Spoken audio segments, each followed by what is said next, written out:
wabarakatuh. Alhamdulillahirabbil alamin. Wassalatu wassalamu ala asyrofil anbiya'i wal mursalin Sayyidina Muhammadin wa ala alihi wa sahbihi ajma'in, amma ba'd. Yang terhormat Bapak Dr. Yana Fajar, yang terhormat para aktivis reforma agraria, para petani yang kami cintai, serta mahasiswa kaum pergerakan yang hari ini menyuarakan gelora pergerakan di Sukabumi. Seperti yang tadi disampaikan oleh pembawa acara bahwa saya dari Gerakan Masyarakat Perhutanan Sosial.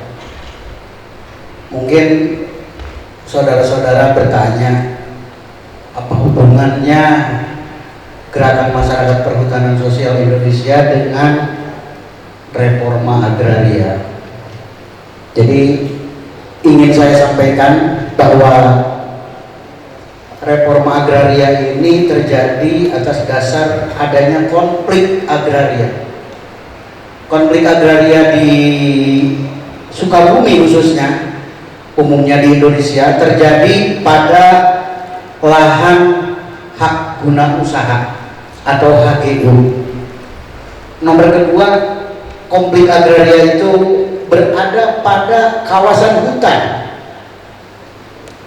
Jadi konflik agraria di Sukabumi, di Jawa, sampai di Jawa Barat, sampai dengan di seluruh Indonesia, ada pada lahan HGU dan lahan kehutanan. Jadi kalau tadi rekan-rekan mengatakan bahwa di praksi rakyat ini kiat apa saja untuk mengadakan terobosan bagi percepatan reforma agraria. Karena saya bukan akademisi, kalau saya praktisi. Biasanya hari praktisi mah nawan wae nu kapanggih eta nu diomongkeun. Jadi rata-rata ngacapruk nyaritana, nu penting ngabela rakyat, ceuk aing kitu rakyat kudu berdaulat. Eta biasana praktisi jalanan saberas abdi.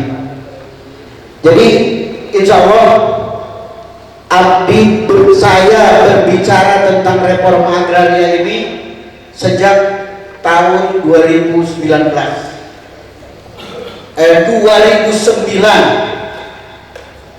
Jadi tahun 2001 bukan 2009. Jadi di Bojong Terong waktu itu, di Bojong Terong, di kampung halaman Pak Dokter. Jadi di sana kita waktu itu zamannya Orde Baru atau terlepas dari Orde Baru ya,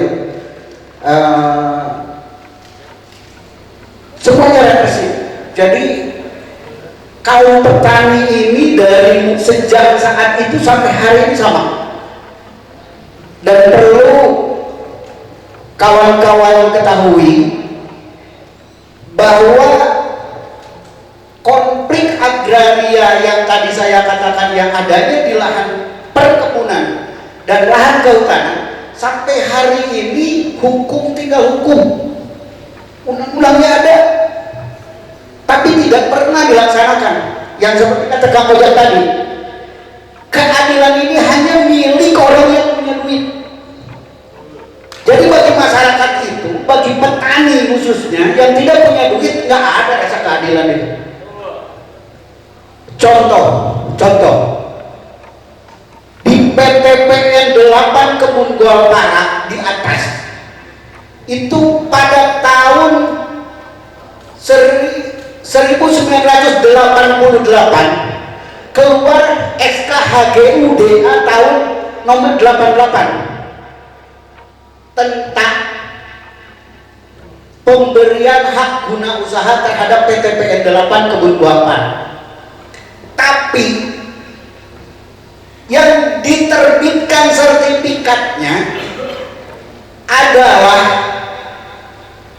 Cisarua, desa Cisarua hanya 0,8 hektar.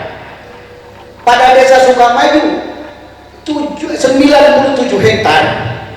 Sukamaju Sukalarang, bukan Sukamaju Garudapit. Terus di desa Sukalarang 103 hektar.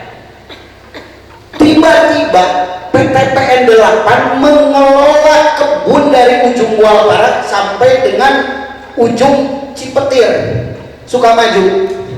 Jadi hari ini itu pengelolaan kebun itu mahstat, cek bahasa kang Gojaknya, berjalan mengikuti kekuasaan dan rakyat mau kekuasaan. Terus ngebon oke ditewak dilaporkan ke polisi. Itu yang terjadi. Negara kita ini negara hukum, harusnya menjalankan roda organisasi hak guna usaha itu harusnya restart, berjalan mengikuti hukum dan perundang-undangan. Hari ini hukum apa yang ditegakkan pada areal perkebunan yang hari ini menjadi mata pencaharian masyarakat? Hukum apa? Sedangkan mengelola tanah dengan tanpa ada hak yang jelas itu bisa dilaporkan seperti yang mereka lakukan hari ini kepada rakyat. Padahal Undang-Undang Nomor 5 Tahun 60 tentang dasar-dasar pokok agraria mengatur perlindungan masyarakat. Apakah masyarakat hari ini terlindungi? Tidak ada. Lalu saya tidak akan terlalu jauh ke ranah HGU, walaupun ya sejak 2016 saya dilaporkan ke polisi itu ya hampir tiap bulan. Ya kita hadapi gitu. Nah, kembali saya ke habitat saya, karena habitat saya adalah di kehutanan. Di kehutanan Pak, perlu bapak-bapak ketahui, ya terutama adik-adik mahasiswa nih, kata Kiai Subwanul Anrijalul God. Jadi Anda pemuda-pemudi hari ini adalah pendekar dari esok. Jadi saya yang udah beruban ini tolong dilanjutkan perjuangan untuk membela petani, karena mungkin kami tidak akan lama lagi.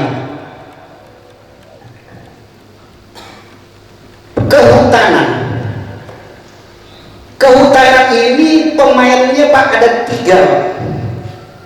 Kenapa saya masuk di ruang kehutanan? Tadi yang namanya Gema Perhutanan Sosial, Gerakan Masyarakat Perhutanan Sosial. Hutan itu pemainnya ada 3. 1 negara yang memainkan kehutanan ini negara. Nomor kedua korporasi. Nomor ketiga rakyat. Jadi rakyat di sekitar hutan. Terus ada negara yang mengelola hutan negara, seperti Taman Nasional dikelola oleh BKSDA.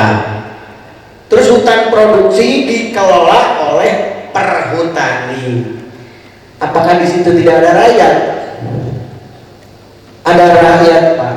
Makanya Perhutani membuat yang namanya LMDH, Lembaga Masyarakat Desa Hutan. Sama dengan perkebunan Pak, perkebunan juga membuat namanya PMDK, Pemberdayaan Masyarakat Desa Kebun, untuk membodohi rakyat dan menindas rakyat. rakyat.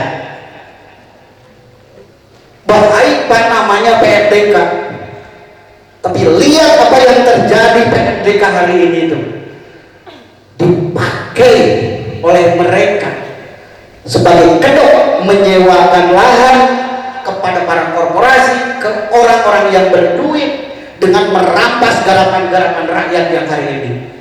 Sama PHBM juga seperti itu Pak. Pengelolaan hutan bersama masyarakat dengan menggunakan LMDH, Lembaga Masyarakat Desa Hutan. Yang ada Pak mintaan cukai, tiap warung dipajekan. Sekarang mau nebang hutan, itu Pak, tanah yang bekas tebangan itu sudah dipesan.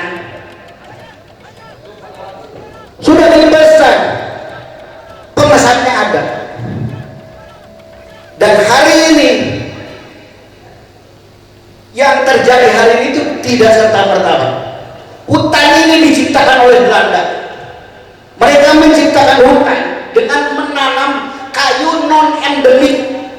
Nah, kayu non endemik lain kayu urang dia, kayu nauge pinus.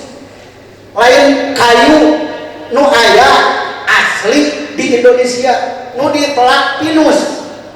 Tadi Kang Ojak bilang, berbicara tanah adalah ruang hidup. Lamun hutan dipelakkan 2 kali 3 ku pinus, naon judulna? Ingin mengusir kearifan lokal, menciptakan hutan sebagai komoditas dan masyarakat terusir dari daerah itu sehingga tidak ada kehidupan. Itu adalah teknik usaha kolonial yang akhirnya hutan itu ketika Belanda kalah perang oleh Jepang tidak pernah menanam hutan Pak. Jepang mah ngababan hutan dijual. Akhirnya masyarakat masuk ke area hutan. Lalu kemudian setelah Indonesia ada tahun 68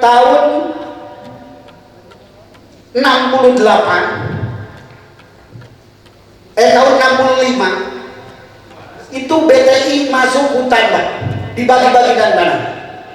Terakhir tahun 98 Kang Gus Dur memimpin negara ini, katanya tanah Allah babade hutan.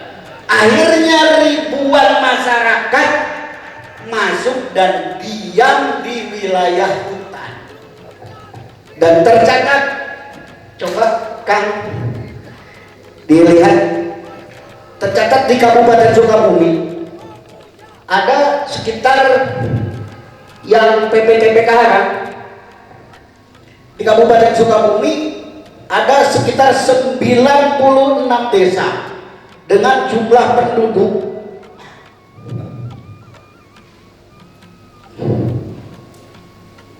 puluhan ribu Pak. Ini data yang paling, bahkan se-Jawa Barat saya ada. Apakah masyarakat ini akan kita usir?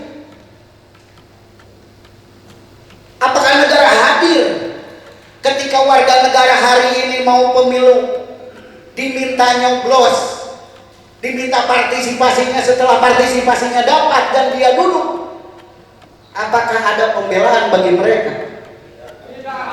Oh, maaf Pak, terwau yang kurang leuweung, gak ada Pak. Nah, alhamdulillah Pak, kami beserta kawan-kawan dari penggiat reforma agraria dari tahun 2000, alhamdulillah memperjuangkan keluarnya peraturan Menteri Lingkungan Hidup nomor 9 tahun 2021 tentang penyelesaian penguasaan tanah dalam rangka penataan kawasan hutan atau BPTPKH. Mungkin Pak Kepala BPN sangat tahu ya, kalau hari ini ada reforma agraria yang tadinya berasal dari PPTPKH. Nanti akan dibentuk Timdu. Timdu itu tim terpadu yang terdiri dari BPN, akademisi, terus dari BPKH. BPK itu Balai Pemantapan Kawasan Hutan di Jogja. Nah, aturan tinggal aturan, Pak. Nanti ada lagi pesanan, Pak. Dan apakah ini perundang-undangan ini akan sesuai aturan sampai kepada masyarakat? Wallahu a'lam bishawab. Tinggal kita bagaimana mengawalnya. Lalu kemudian ada reforma agraria Banci. Jadi reforma agraria Banci itu kepemilikannya tidak 100%. Jadi haknya baru hak pakai.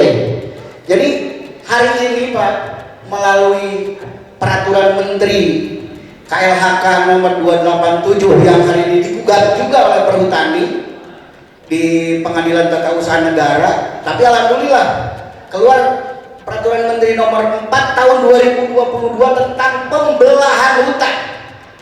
Yang tadi saya bilang bahwa pelaku di kehutanan itu ada 3. Satu, ada negara yang mengelola lahan konservasi dan taman nasional, itu dikelola oleh negara. Terus korporasi mengelola tanah atau hutan produksi. Nah, hutan rakyat dikelola oleh masyarakat, tapi masyarakat dari dulu tidak pernah mendapat perlindungan hukum. Alhamdulillah hari ini keluar peraturan Menteri nomor 4 tahun 2023, baru 1 bulan Pak, itu membelah lahan hutan. Jadi di Sukabumi itu ada 95 desa. 95 desa itu keluar peta indikatifnya yang nantinya akan PAD-nya akan masuk ke desa. Yang tadinya dikelola oleh Perhutani, sedangkan Perhutani tidak mengelola dengan baik, yang dikategorikan kata Kang Ojak tanah terlantar. Nah, di situ kita sajikan informasinya. Nah, ini harus dikawal. Ini harus dikawal bahwa tanah-tanah ini yang ada di 95 desa harus sampai ke rakyat. Karena kami sudah bekerja membentuk kelompok dan memberikan semua data kepada kelompok, dan pekerjaan kami selesai Pak sampai di sini karena ruang kami ditutup dan diserahkan kepada pemerintah daerah yang akan mengatur ini. Jadi pemerintah daerah diberi kewenangan untuk mengatur. Tinggal kita selaku praktisi reforma agraria harus mengawal, karena tidak main-main Pak. Kalau tadi rumah dalam kawasan itu tanahnya diberikan, rumahnya disertifikatkan, diberikan kepada masyarakat, itu jumlahnya 7.800 hektar. Tidak main-main Pak, tidak sedikit. Dan ini harus dikawal oleh kita. Dan tanah hutan yang terlantar hari ini yang ada di 95 desa itu diberikan kepada masyarakat yang jumlahnya 21.000 hektar se-Kabupaten Sukabumi.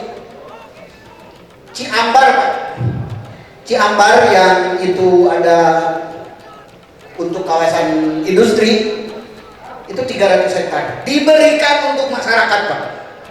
Tinggal masyarakat kawal.